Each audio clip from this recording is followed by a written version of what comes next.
청취자 여러분, 심층 분석 시간에 오신 것을 환영합니다. 오늘 우리가 함께 파헤쳐볼 주제는요. 제가 이 자료를 처음 딱 접했을 때 진짜 꽤 신선한 충격을 받았거든요. 네, 저도 이 자료 보고 진짜 흥미롭다고 생각했습니다. 그쵸. 다문화가 아주 일상화된 현대 비즈니스 환경, 그중에서도 가장 역동적이고 날 것 그대로의 소통이 일어나는 현장입니다. 바로 한국 공장의 회의실입니다. 우리가 흔히 제조업이나 공장의 회의라고 하면 약간 아주 딱딱하고 수직적인 지시가 오가는 장면을 떠올리기 쉽잖아요. 네, 상급자가 물표를 딱 하다라면 하급자는 무조건 따르는 식의 그 전형적인 상명하복 구조 말이죠. 맞습니다. 하지만 오늘 우리가 살펴볼 자료는 그런 편견을 완벽하게 깨부수는 아주 고도의 비즈니스 커뮤니케이션과 협상 기술이 담긴 생생한 기록입니다. 네, 오늘 우리가 다룰 자료의 개요를 먼저 설명해 드릴게요. 한국 공장에서 한 2년째 근무 중인 베트남 출신 근로자 린이라는 분이 있습니다. 이분이 적극적으로 참여하는 정기회의 요약본, 그리고 실제 대화 스크립트가 있고요. 여기에 실전 회의 표현 30문장 패턴과 말하기 훈련 팁이 포함되어 있습니다. 이 자료들이 단순히 외국인 근로자를 위한 한국어 학습 교재였다면 우리가 굳이 이 시간을 할애해서 다루지 않았을 겁니다. 당연하죠. 오늘 이번 심층 분석의 미션은 분명합니다. 언어적인 뉘앙스, 그리고 적극적인 태도가 어떻게 직장 내 문제 해결과 팀워크를 이끌어내는지를 분석하는 겁니다. 여러분이 한국어를 배우는 입장이든 다국적 팀을 이끄는 리더든 아니면 그저 효율적인 회의 방식에 호기심이 많은 분이든 오늘 분석은 여러분에게 엄청난 통찰을 줄 겁니다. 자, 그럼 하나씩 풀어볼까요? 좋습니다. 먼저 이 회의실의 상황, 그 공기부터 좀 세팅해 볼 필요가 있습니다. 회의실에는 4명의 핵심 인력이 앉아 있어요. 네. 전체 생산 일정을 총괄하며 압박을 받는 생산팀장, 김팀장, 그리고 품질관리 담당 박과장, 설비 담당 이대리, 마지막으로 생산 라인을 담당하는 베트남 근로자 린입니다. 직급이나 역할을 딱 봐도 회의실 긴장감이 상당했을 것 같은데요. 첫 번째 안건부터가 아주 묵직합니다. 공장의 생명줄과 같은 생산 계획이잖아요. 여기서 김 팀장이 다음 달 목표 생산량을 발표합니다. 12,000개, 그리고 3월 25일까지 1차 납품을 무조건 맞춰야 한다고요. 자, 12,000개라는 숫자와 구체적인 마감 기한이 떨어졌습니다. 보통 이런 상황에서 수직적인 문화에 익숙한 실무자들은 속으로 한숨을 쉬면서도 네, 알겠습니다. 어떻게든 해보겠습니다. 이렇게 수동적인 방어 자세를 취하기 마련이잖아요. 그렇죠. 일단 네라고 대답부터 하죠, 보통은. 그런데 여기서 리는 단순히 네라고 대답하지 않습니다. 여기서 정말 흥미로운 점은요. 린이 감정적으로 반발하거나 허세를 부리지 않는다는 겁니다. 린은 무조건 무리라고 하는 대신에 팀장님, 지난달 생산량이 1,500개였습니다.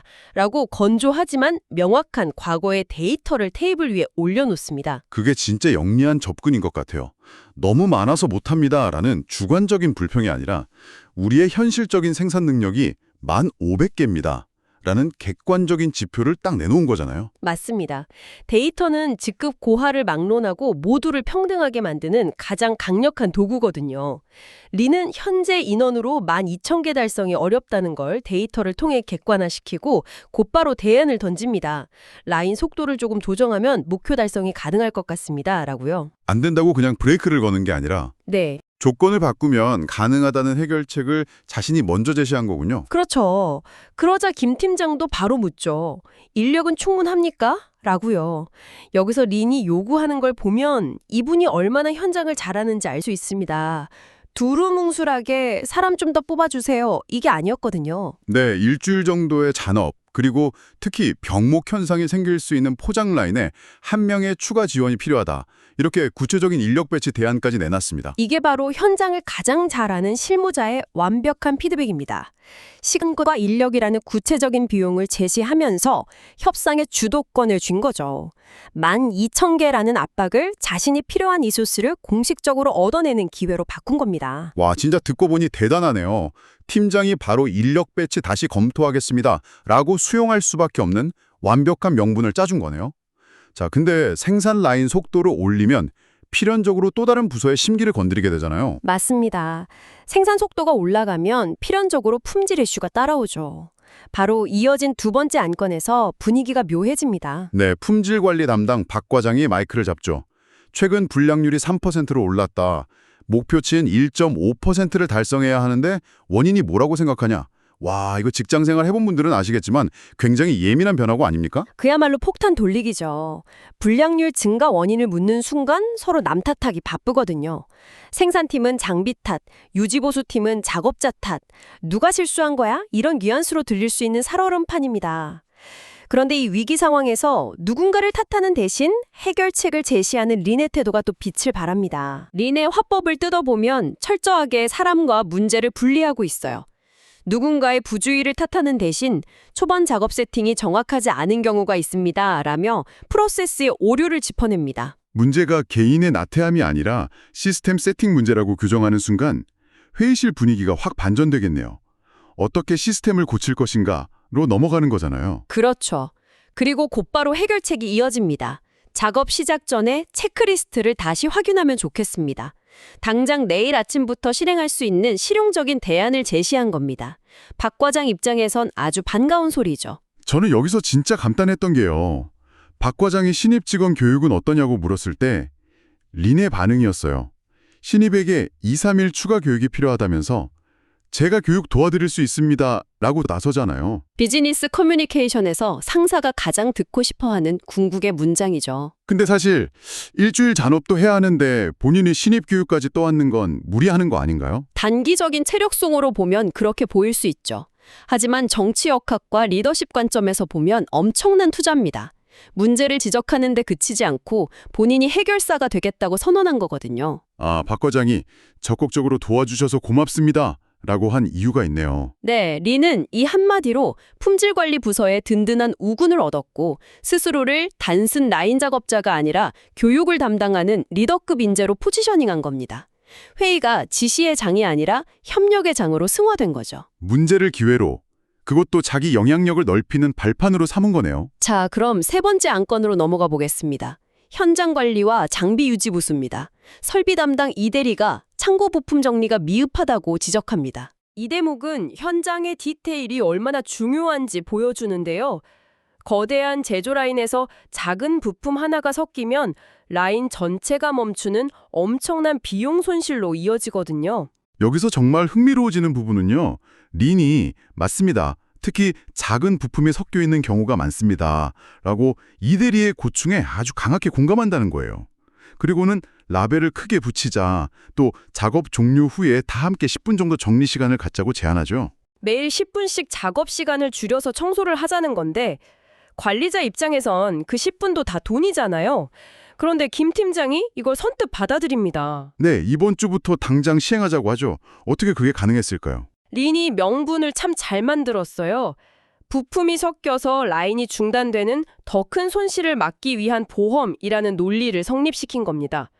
김 팀장도 그 투자 대비 수익률을 정확히 계산한 거죠. 현장 작업자의 작은 아이디어가 곧바로 공장의 시스템이 되는 순간이네요. 그리고 이어지는 프레스 기계 소음 이야기도 백미입니다. 이대리가 소음이 난다고 하니까 린이 어제 작업할 때 진동이 광했다고 현장 경험을 덧붙이잖아요. 맞습니다. 소음이라는 청각적 단서에 진동이라는 촉각적 현장 데이터를 보탠 거죠. 그리고 오일 교체가 필요하다는 진단이 나오자 린이 한 발 더 나아갑니다. 정기점검 날짜를 미리 공지해 주시면 준비하겠습니다. 라고요. 이걸 더 큰 맥락과 연결해 보면요. 기계가 고장나서 멈추면 고치는 건 3년입니다. 린의 발언은 전형적인 예방적 유지보수 마인드예요. 기계 점검으로 라인을 멈춰야 하는 리스크를 최소화하기 위해 현장에서 사전 준비를 하겠다는 거니까 이건 사실 생산 매니저의 마인드죠. 근로자 스스로 안전점검을 주도하는 훌륭한 사례입니다. 와, 린은 정말 외국인 근로자라는 언어적, 문화적 장벽이 무색할 만큼 회의를 완벽하게 리드하고 있네요. 자, 그럼 이쯤에서 심층 분석의 두 번째 핵심으로 넘어가 보겠습니다. 린의 이런 전략적 회의 주도의 비밀 무기, 바로 공장 회의 표현 30문장 패턴과 말하기 팁입니다. 이 30문장 패턴을 보면 생산 계획, 품질 관리, 부품 정리, 장비 유지 보수, 의견 제안이라는 5가지 핵심 카테고리로 나뉘어 있습니다. 겉보기엔 그냥 평범한 비즈니스 한국어 같지만요. 네, 그 이면을 들여다보면 한국의 고맥락 기업 문화와 수직적 위계 질서 속에서 살아남기 위한 고도의 협상 플레이북에 가깝습니다. 실전형 화법이죠. 자, 그럼 그 말하기 훈련 팁의 심리학을 하나씩 해부해 볼까요? 첫 번째 팁이 바로 뭐뭐한 것 같습니다 라는 표현입니다. 목표 달성 가능할 것 같습니다 할 때 쓰였죠. 한국어 비즈니스 환경에서 가능합니다, 불가능합니다라고 너무 직설적으로 단언하면 상급자 권위에 도전하는 것처럼 들릴 리스크가 있습니다. 건방져 보일 수 있다는 거죠. 네, 반면에 뭐뭐 한 것 같습니다는 부드러운 완충제 역할을 해요. 자기 의견을 분명히 전달하면서도 최종 판단은 상급자에게 넘기는 뉘앙스죠. 충돌을 피하는 세련된 방패입니다. 내 생각은 이렇지만 상사의 체면은 세워주겠다. 훌륭하네요. 그럼 두 번째 팁, 뭐뭐 하면 어떻습니까? 이건 어떤가요? 포장 라인에 인원을 추가하면 어떻습니까? 이런 식으로요? 이건 정중하지만 확실하게 대안을 제안하는 화법입니다. 인원 추가해 주십시오라고 지시조로 말하는 걸 피하면서 상사가 스스로 고민하고 결정하게끔 유도하는 협상 기술이죠. 질문 형태니까 정중하게 들리지만 실질적으로는 원하는 대안을 테이블에 딱 몰려놓는 거네요. 그렇죠. 훌륭한 창입니다. 반겨워 참일 아주 자유자재로 다룹니다. 근데 세 번째 팁은 결이 완전 달라요. 뭐뭐가 필요합니다. 신입 직원 교육이 필요합니다. 정기 점검이 필요합니다. 이건 되게 단호하잖아요. 이게 바로 린의 완급 조절 능력입니다. 공식적인 회의에 걸맞은 단호하고 명확한 요구죠. 안전이나 품질 같은 타협할 수 없는 이슈에서는 명확하게 선을 그어줘야 합니다. 이런 명확함이 오히려 상급자에게 신뢰감을 주거든요. 부드러울 땐 한없이 부드럽고 단호할 땐 칼같이 단호하고요. 자, 마지막 네 번째 팁은 우리가 아까도 감탄했던 그 문장, 제가 도와드릴 수 있습니다,입니다. 네, 자료에서도 이걸 적극적 태도를 어필하는 최고의 표현이라고 정의하죠. 회의실에서 문제 지적하는 사람은 진짜 많습니다. 근데 그 문제 해결에 자기 땀과 시간을 보태겠다고 손드는 사람은 극소수예요. 맞아요. 진짜 없죠, 그런 사람. 제가 도와드릴 수 있습니다. 이 짧은 한마디가 발화자를 단순한 방관자에서 조직의 핵심 플레이어로 격상시키는 겁니다. 이런 직원을 아끼지 않을 리더는 없죠. 자, 그럼 이게 다 무슨 의미일까요? 청취자 여러분, 오늘 우리가 분석한 이 도구들과 린의 전략은 단지 외국인 근로자가 한국 공장에서 살아남는 법에 대한 매뉴얼이 절대 아닙니다. 매일같이 치열한 회의실에서 고군분투하는 우리 모두를 위한 커뮤니케이션 생존기이자 리더십 특강이죠. 그렇습니다. 언어 장벽을 넘어 생산 목표 조정부터 품질 개선, 안전 예방까지 주도하는 린의 사례를 짚어봤는데요. 명확한 데이터 분석, 선제적 문제 해결, 그리고 상황에 맞는 언어 패턴이 평범한 실무자를 어떻게 핵심 인재로 만드는지 요약해 볼 수 있겠습니다. 청취자 여러분도 당장 다음 회의에 이 부드러운 제안, 뭐뭐 하면 어떻습니까? 라던가 주도적인 협력 표현인 제가 도와드릴 수 있습니다. 이걸 꼭 한번 적용해 보시는 건 어떨까요? 우리가 내뱉는 정교한 언어가 태도를 만들고 그 태도가 결국 성과를 바꿉니다. 네, 이제 마무리를 하면서 청취자 여러분과 함께 묵직하고 도발적인 상상을 하나 해보고 싶습니다. 오, 어떤 상상이죠? 만약 전 세계의 모든 제조업 기업들이 외국인 근로자들에게 단순한 생존형 언어, 예를 들어 위험해, 빨리 해 이런 것만 가르치는 게 아니라요. 네. 이 자료처럼 의사결정에 참여하고 조직을 리드할 수 있는 고급 회의 화법을 체계적으로 교육한다면 어떻게 될까요? 와, 그거 진짜 뼈를 때리는 질문이네요. 엄청난 변화가 일어날 것 같은데요? 지금 이 순간에도 언어의 장벽, 그 서툰 발음 뒤에 가려져서 세상 밖으로 나오지 못하는 혁신적인 아이디어들이 현장에 얼마나 많겠습니까? 단지 말할 줄 모른다는 이유로 묻히고 있는 거죠. 여러분이 속한 조직은 그 숨겨진 거대한 잠재력을 끌어낼 준비가 되어 있습니까? 언어라는 껍데기에 갇혀서 우리가 놓치고 있는 수많은 인들이 우리 주변에 있을지도 모르겠습니다. 리더 자리에 계신 분들이라면 당장 내일 조직원들의 목소리를 듣는 방식부터 한번 점검해 보셔야 할 것 같네요. 오늘 깊고 치밀하게 파헤쳐본 이 심층 분석의 시간이 여러분에게 큰 통찰을 주었기를 바랍니다. 저희는 다음 시간에도 여러분의 지적 호기심을 자극할 흥미로운 소스와 함께 찾아오겠습니다.